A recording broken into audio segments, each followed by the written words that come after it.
किसी ने बड़े कमाल की बात कही है कि इंसान तो बोलकर निकल जाता है, लेकिन सामने वाले इंसान को उस बात से निकलने में कई साल लग जाते हैं। नमस्ते दोस्तों, माय एफएम से मैं हूं आरजे कार्तिक। एक बड़ी छोटी सी कहानी और ये सच्ची घटना है। टीएन शेषन साहब, जो कि हमारे देश के मुख्य चुनाव आयुक्त रहे, उन्होंने अपनी आत्मकथा में लिखा था कि एक बार मैं मसूरी छुट्टियां मनाने के लिए जा रहा था अपने परिवार के साथ में, और उत्तर प्रदेश से होकर के हम निकल रहे थे। जब हम जा रहे थे तो उत्तर प्रदेश में सड़क किनारे एक पेड़ पर बया का घोंसला मेरी पत्नी ने देखा और कार रोकने के लिए कहा। जो ड्राइवर थे उन्होंने गाड़ी रोक दी और फिर पत्नी ने जिद की कि एक घोंसला जो है लेकर के आइए, घर में लगाएंगे, बड़ा अच्छा है, सुंदर सा है, सजावट के लिए बहुत अच्छा रहेगा। जो मेरे ड्राइवर थे, सिक्योरिटी गार्ड थे, उनसे हमने कहा कि जाओ जाकर के वो घोंसला लेकर के आओ।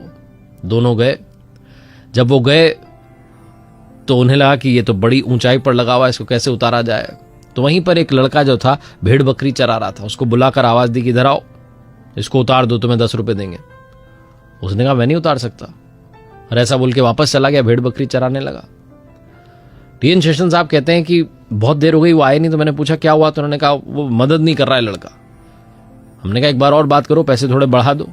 तो उसको बुलाया, उसे कहा 50 रुपए मिलेंगे, उतार दो एक घोंसला। उसने कहा नहीं मैं उतारूंगा नहीं, वापस चला गया।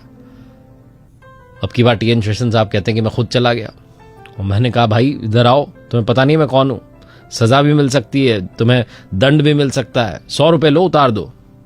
उस लड़के ने कहा आप चाहे जो कर लो, मैं ये घोंसला नहीं उतारूंगा। वो लड़का अपने काम में मशगूल था। फिर हमने कहा अपने सिक्योरिटी गार्ड से और ड्राइवर से कि एक बार बुला कर लाओ, थोड़ी सी बात करनी है उससे। उस लड़के को बुलाकर लाए तो इन्होंने पूछा कि क्यों नहीं उतार रहे हो तुम घोंसला, चक्कर क्या है, ये पेड़ तुम्हारा है, ये जगह तुम्हारी है, दिक्कत क्या है। उस बच्चे ने जो कहा वो सुनिएगा। उसने कहा कि साहब मैं घोंसला नहीं उतार सकता, चाहे आप मुझे 1000 रुपए दे दें, क्योंकि इस घोंसले में चिड़िया के बच्चे हैं और शाम में वो चिड़िया जब लौट कर आएगी और अपने बच्चों को नहीं पाएगी तो उस पर क्या बीतेगी। साहब मैं हर उस दर्द को समझता हूं जो जीवन में चल रहा है।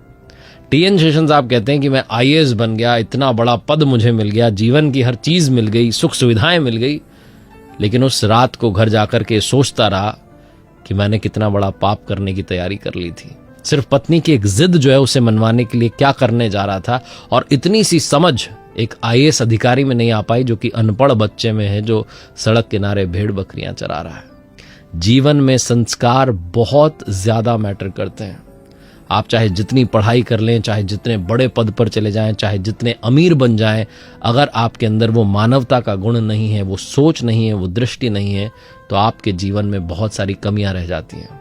इसीलिए मैंने कहा कि इंसान तो बोलकर चला जाता है और सामने वाले को उससे निकलने में कई साल लग जाते हैं। इसलिए वाणी से आप किसी को कोई चोट ना पहुंचाए, आपके एक्शन से किसी को चोट ना पहुंचे, आपके व्यवहार से किसी को चोट ना पहुंचे, ये ध्यान रखिएगा और ह्यूमैनिटी को अपने अंदर जगा कर रखिएगा।